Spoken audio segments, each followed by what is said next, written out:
পৃথিবীর কোনো ক্যালেন্ডারে ৩৬ জুলাই বলে কোনো শব্দ নেই। সবচেয়ে বড় অস্ত্র ছিল বিপ্লবের, সেটি হলো আমাদের তারুণ্যের সাহস। কবি হাসান হাফিজ ভাই আমার অত্যন্ত প্রিয় মানুষ এবং বাংলাদেশের বড় কবিদের একজন তিনি অত্যন্ত চমৎকারভাবে বিপ্লবের কথাগুলো তুলে এনেছেন। আসলে ৩৬ জুলাই আপনি একটি কথা বলেছেন, এটি ফ্যান্টাস্টিক ব্যাপার।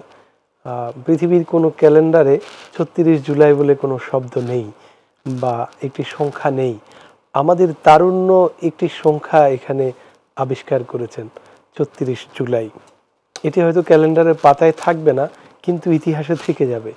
ইতিহাস এটিকে রেখে দিবে তার বুকের ভেতর।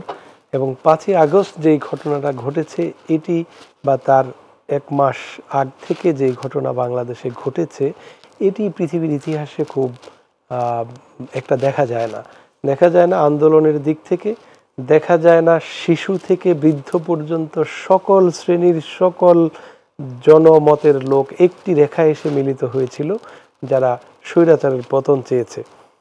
এখানে আরও একটি চমৎকার ব্যাপার ঘটেছে, একটি অস্ত্রের জন্ম নিয়েছে পৃথিবীতে।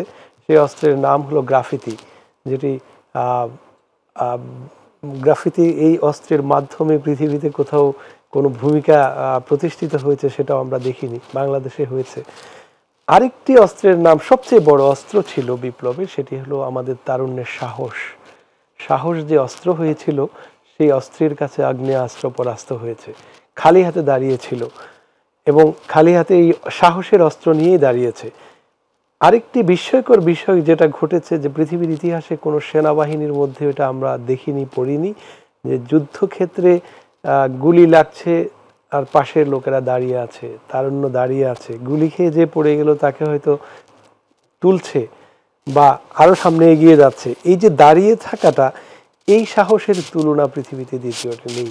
আমি মনে করি এই বিপ্লব নিয়ে প্রচুর লিটারেচার হতে হবে, প্রচুর লেখালেখি হতে হবে, এবং সেটা কবিতায়, গানে, গল্পে, উপন্যাসে, চলচ্চিত্রে, পথনাট্যে নানাভাবে জিনিসগুলো উঠে আসতে হবে এবং এটার ইতিহাস, সত্য ইতিহাস রচিত হতে হবে।